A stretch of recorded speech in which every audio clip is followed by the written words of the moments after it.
¿qué harían? ¿No buscarían ustedes una iglesia que ha aceptado todas las verdades de todas las fes? ¿Sí o no?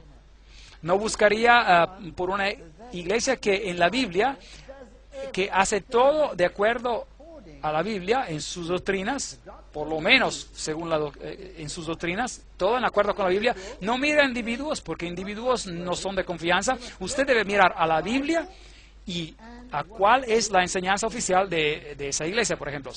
Y si es lo que la Biblia dice y solo la Biblia, entonces sígala. No debería ser tan difícil, no debería ser tan difícil. Y luego vino Wesley, y él elevó a Jesucristo como nadie más antes lo había elevado en el mundo antes. La señoría de Jesucristo. Jesucristo es el Señor. Si el Señor Jesús no es el centro, el autor, el cumplidor de nuestra fe, déjenlo. Entonces la doctrina no es bíblica. Entonces, qué gran descubrimiento de luz vemos acá. Miré y cuando abrió el sexto sello, y hubo un gran terremoto. Interesante. Así que ahora estamos entrando en un periodo de tiempo muy interesante. La Reforma había hecho su trabajo. Las iglesias que seguían después de Sardis fueron, ¿cuáles? ¿Se acuerda? Representadas por el nombre de Filadelfia. Y aquí había una acumulación de verdades. Pero antes de este acontecimiento, algo tendría que iba a pasar. ¿Qué iba a pasar? Miré y cuando abrió el sexto sello y hubo un gran terremoto y el sol se puso negro como tela de luto, la luna entera se volvió toda como sangre y las estrellas del cielo cayeron sobre la tierra como la higuera deja caer sus higos cuando es sacudida por un fuerte viento. Apocalipsis 6, 12 y 13. Esas son señales celestiales. ¿Acontecieron? Claro que sí. El Evangelio de Marcos dice la misma cosa, el capítulo 13, 24. Pero en aquellos días, después de aquella tribulación, esa tremenda persecución, donde los hijos de Dios fueron casi exterminados de la faz de la tierra en la Edad Media, por medio de la Inquisición, de los 30 años de guerra, de la guerra de 100 años, de la masacre, la matanza de San Bartolomé, y los hugonotes fueron exterminados, y entonces vino la luz. Después de aquella tribulación, que terminó aproximadamente en el 1798, y regresaremos a esa fecha en otra oportunidad, el sol se oscurecerá y la luna no dará su resplandor. Bueno, aquí está la historia de Ware, en New Hampshire, en un estado, porque el cristianismo se había huido, el cristianismo basado en la Biblia se había huido a Europa y se había establecido en varias regiones en el mundo. En el Nuevo Mundo, en los Estados Unidos de Norteamérica en particular, en la parte de sur de África, en Australia. Y es allí donde el cristianismo se huyó. Interesante ver lo que está pasando en estas regiones del mundo hoy en día. El día oscuro del estado de Nueva England, de Nueva Inglaterra, tan familiar para viejos y jóvenes, llegó el 9 de mayo de 1780. A cerca de las 11 comenzó a oscurecerse como si la noche llegara. Los hombres dejaron de trabajar, el ganado regresó a sus establos, a las ovejas gimiendo se juntaron a las terjas, los pájaros gritaron y volaban a sus nidos y las aves regresaron a sus perchas. Y en la noche había una oscuridad tan negra que una persona no podía ver a su mano cuando la levantaba ni siquiera un papel blanco. Esa es la historia de Ware, en New Hampshire, 1735 y 1888. Y el periódico La Crónica Independiente del 8 de junio de 1780 dijo: durante todo el tiempo una penumbra de melancolía ensombreció la faz de la naturaleza. Y él sigue diciendo que no obstante había casi una luna negra, la cual era de hecho con color como sangre, ningún objeto se divisaba claramente y había una oscuridad parecida a la de Egipto en las plagas, una oscuridad impregnable a los ojos. Los grandes eventos memorables de la legislatura del estado de Connecticut estaba en sesión y se dieron por vencidos a causa de la oscuridad, y así que pararon la reunión. Y Herschel, el gran astrónomo, admite que el día oscuro del 19 de mayo de 1780 es algo que la astronomía no puede explicar. No hubo eclipse, no había ninguna razón científicamente que aclarara este hecho, pero allí estaba la oscuridad justo a tiempo. Y luego, el 13 de noviembre de 1833, esta lluvia increíble del cielo con 200.000 meteoritos por hora eran tan luminosos que se podía leer. Y lo interesante es que los meteoritos venían de un punto central. Normalmente, si hay estrellas fugaces, salen de todos los lados, pero no aquí. Aquí venían desde un punto central y se distribuían a lo largo del cielo. Nunca antes alguien había visto algo así. Y antes de todos estos eventos hubo el gran terremoto en Lisboa. Así que la secuencia está exactamente como en la Biblia. Y algo nuevo tenía que descubrirse. Bueno, William Miller fue el que lo descubrió, 1782 o 1849, quien empezó a redescubrir algo más en la Biblia. Y él descubrió algunas de las grandes profecías.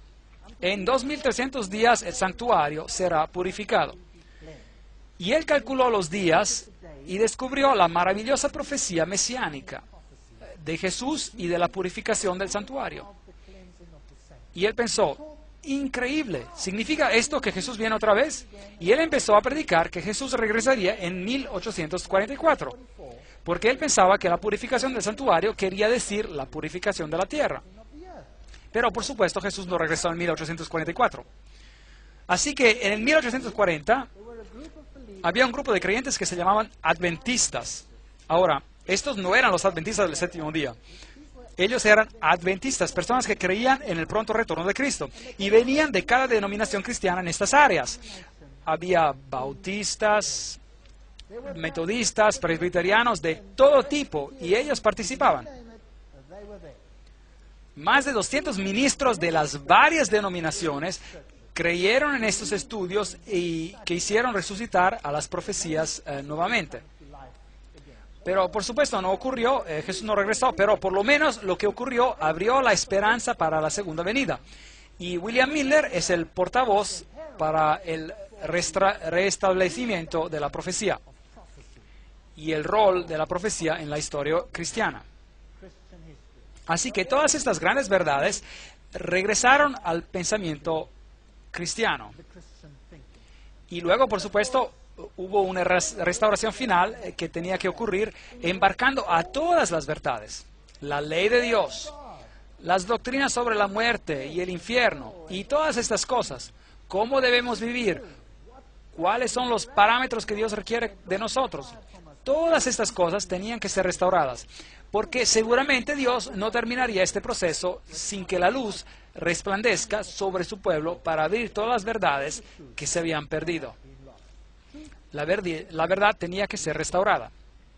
Y luego Cristo vendría. Jesús dijo, si me amas, guarda mis mandamientos. Juan 15:15. Aquel que dice que me ama y no guarda mis mandamientos, ¿es un qué? Un mentiroso. Y la verdad no está en él. ¿Acaso no tenemos muchos grupos que dicen los mandamientos se han eliminado? ¿Sí o no? Sí. Se han sido clavados a la cruz. Jesús dice que la ley nunca pasará. Cielos y tierras pasarán, pero ni una jota ni una tilde será removido de la ley hasta que todas estas cosas sean cumplidas. Seguro es sentido común saber que si las personas guardaran la ley de Dios, todos podríamos deshacernos de nuestras llaves. Y todas las jovencitas y mujeres podrían caminar seguras por los rincones más oscuros de este mundo, sin ningún temor. Si todos guardaran la ley de Dios, ¿no es esto correcto? Entonces la ley de Dios va a ser un asunto en los últimos tiempos, especialmente cuando toda una organización ha tenido el descaro de cambiarla. Increíble. Decir que somos nosotros más grandes y más poderosos que Dios, que modificaremos a su ley. Pues en vano me honran enseñando como doctrinas mandamientos de hombres. Mateo 15:9. Cuando el hombre se eleva a sí mismo a la posición de o más allá que Dios, entonces usted sabrá que es tiempo de que Dios actúe. Será llamado reparador de muros derruidos, restaurador de calles transitables. Si dejas de profanar el sábado y no haces negocios en mi día santo, si llamas al sábado delicia y al día santo del Señor honorable. Habría una restauración de la brecha, de los muros derruidos, el muro que supuestamente es para protegernos del mal. La ley no fue hecha para restringirnos, la ley fue hecha para protegernos. Como un padre amoroso o una madre pondrían sus brazos alrededor de los niños y pondrían reglas para protegerlos. Y el sábado tenía que ser llamado una delicia, no una carga. Los judíos habían hecho del sábado una carga. Habían puesto tantas restricciones sobre el sábado que era miserable guardarlo. ¿Quién podría ser feliz si no estaba permitido caminar para ir a ver a seres queridos? Increíble. Así que tenía que haber una restauración del espíritu de la ley y de la fe en la palabra de Dios. El Apocalipsis de Juan nos revela todas estas cosas que harían de ocurrir. En medio del cielo vi volar a otro ángel que tenía el evangelio eterno para predicarlo a los habitantes de la tierra, a toda nación, tribu, lengua y pueblo. Decía en gran voz: temed a Dios y dadle gloria, porque la hora del juicio ha llegado.